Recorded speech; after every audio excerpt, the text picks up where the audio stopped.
Number 9 حرکات کی مشق ہے. یہ ہم نے پڑھ لی تھی ساری تختی. آج اس تختی کو میں نے پڑھنا ہے وقف کے اعتبار سے. پہلے تو ہم نے یوں پڑھا تھا نا, یہ صفحہ نمبر 15 مل گیا ہوگا, تختی نمبر 9. آمنا آوا آنیتن ایلافی اینا, ایسے پڑھا تھا جو کل پڑھا تھا. یہ تھا جب ہم قرآن پڑھ رہے ہوں گے چلتے ہوئے کلام میں. آج میں پڑھوں گا اس کو وقفاً. وقفاً کا مطلب یہ ہے اگر ہم اس لفظ پر وقف کریں, رک جائیں, سانس توڑ دیں, ٹھہر جائیں, تو پھر کیسے پڑھیں گے؟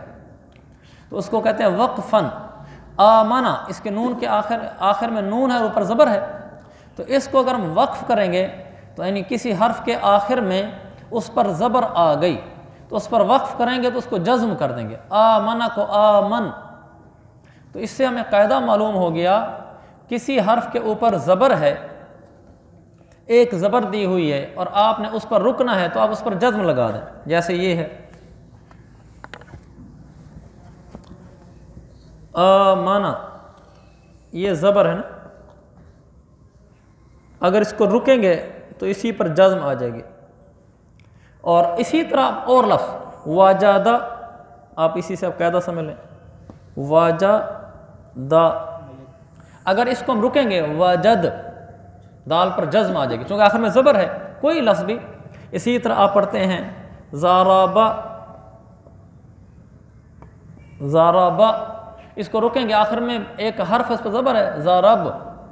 تو یہ ہم نے قاعدہ معلوم ہو گیا کہ کسی حرف کے اوپر زبر دی ہوئی ہے, ہم نے وہاں رکنا ہے تو ہم وہاں پر جزم پڑھ دیں گے. آمن, آگے ہے آوا, یہ آخری حرف کے اوپر کھڑی زبر ہے, پچھلے پر زبر تھی. آمنا, نون پر زبر, کھڑی زبر نہیں, وہاں جزم دیں گے. اور اگر آخری حرف کے اوپر کھڑی زبر ہو یا آخری حرف واو ہے یا نہیں ہے,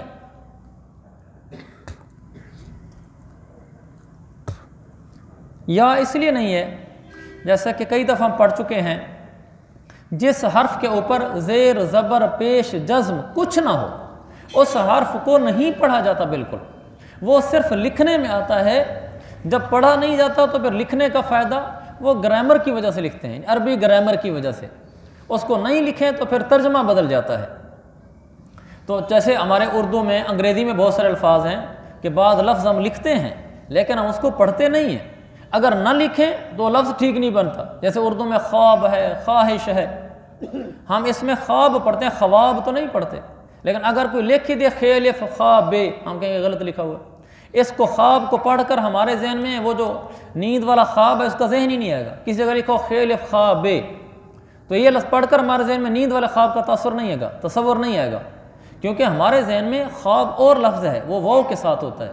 اسی طرح یہ جو آخری اضافی لفظ ہوتے ہیں جن کو پڑھا نہیں جاتا, ان کا لکھنا ایسے ہی ضروری ہوتا ہے کہ جب آدمی عربی گرامر پڑھ لیتا ہے نا, عربی گرامر پڑھنے کے بعد پھر اس کو محسوس ہو رہا ہوتا ہے کہ اگر یہ لکھا ہوا ہے تو معنی یہ ہے, اگر یہ نہیں لکھا ہوا تو پھر معنی اور ہو جاتا ہے.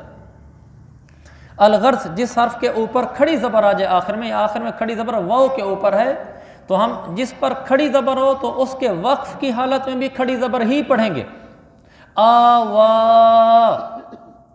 وقف کے وقت. دوبارہ دیکھیں, آمنا آخری حرف پر زبر ہے, کھڑی زبر نہیں ہے, وقف کی حالت میں جزم. آوا آخری حرف پر کھڑی زبر ہے تو وقف کی حالت میں بھی کھڑی زبر ہوگی. آوا.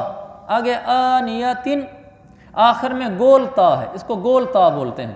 ایک تو تا وہ ہوتی ہے لمبی جو جیسے الف بے تے سے لکھتے ہیں, ایک یہ گول تا ہے جو ہمارے اردو میں ہے ہاتھی والی ہم بولتے ہیں.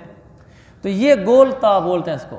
جس لفظ کے آخر میں گول تا آ جائے اس پر چاہے زیر ہو, زبر ہو, پیش ہو, جو ہو, اس پر جب وقف کریں گے تو وہ گول ہا بن جائے گی, ہا اور اس کے اوپر جزم.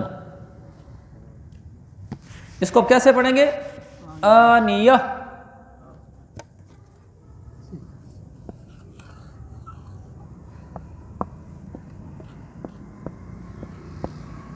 یہ لفظ ہے آنیتن, لیکن جب ہم نے اس پر وقف کرنا ہے آخر میں گولتا ہے, اس کو ہم نے ہا کر دینی ہے. یہ آنیہ, یہ ہے کے اوپر جزم لگ گئی. آنیہ. اسی طرح ہم کوئی اور لفظ لکھ دیتے ہیں جیسے القاریعۃ ہے نا,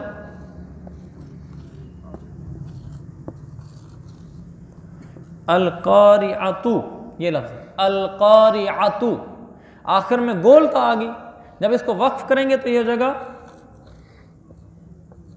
القارعہ، ہا کے اوپر جزم آ جائے گی۔ یہ پکا قاعدہ ہے کہ جہاں بھی آخر میں گول تا آئے گی اس پر وقف کریں گے، چاہے اس تے کے اوپر زیر ہو، زبر ہو، پیش ہو، تنوین ہو، وہ ہا ہی ہو جائے گی۔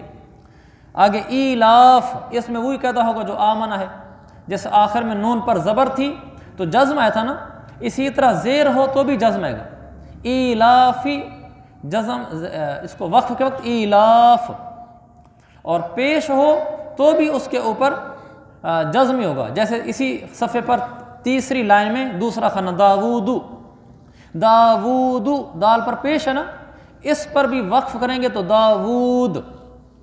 اب تین لفظ میں رکھیں، آمن، ایلافی، داود، یہ تین لفظ میں یہ بتا رہے ہیں کہ جس لفظ کے آخر میں زبر ہو، زیر ہو یا پیش ہو، جب وقف کریں گے تو جزم ہو جائے گا۔ عین، اس کو عین، بہی، اس کو بہ، ہا کے اوپر کھڑی زیر ہے، وقف کریں گے بہ۔ جاء، اس ہا حمزہ کے اوپر زبر ہے تو جب حرف پر زبر ہو تو جزم پڑھتے ہیں جاء۔ آگے جیء، اس کو بھی آخر میں حمزہ کے اوپر زبر ہے تو جزم پڑھیں گے جی، آخر میں حمزہ کے اوپر جزم آ گئی۔ جوعن، دو زیریں ہیں پھر بھی اس کے اوپر جزم، جوع، جوع، عین پر جزم پڑھی میں نے۔ خوفن، دو زیریں ہیں وقف کے وقت جزم ہو جائے گی، خوف، خوف۔ خیرن، خیر، تو یہ قاعدہ ہو گیا کہ جس حرف کے اوپر، حرف کے نیچے دو زیریں ہوں یا حرف کے اوپر دو پیش ہوں، وہاں بھی وقف کرتے وقت جزم آ جائے گی۔ جوع، خوف، خیر، داود، ذالک، رضو، اس کو ویسے ہی پڑھیں گے جیسے لکھا ہوا ہے رضو، کیونکہ پہلے ہی جزم دی ہوئی اس کے اوپر۔ آگے شاء، جب وقف کریں گے تو حمزہ کے اوپر جزم پڑھیں گے شاء، آخر میں جزم آئے گی۔ مالک، آگے شیئن، پھر دو زیریں آ گئی تو جزم، شیء، شیء۔ طغا، کھڑی زبر ہو تو ہم نے پہلے پڑھ لیا ہے آوا میں، وہ کھڑی زبر کو کھڑی زبر ہی پڑھیں گے، طغا، طغو میں پہلے ہی جزم ہے تو جزمی پڑھیں گے طغو۔ طیرن، یہ پہلے ہم قاعدہ پڑھ چکے ہیں، اگر اس کے اوپر دو زبریں آ جائیں تو وقف کی حالت میں الف بن جاتا ہے۔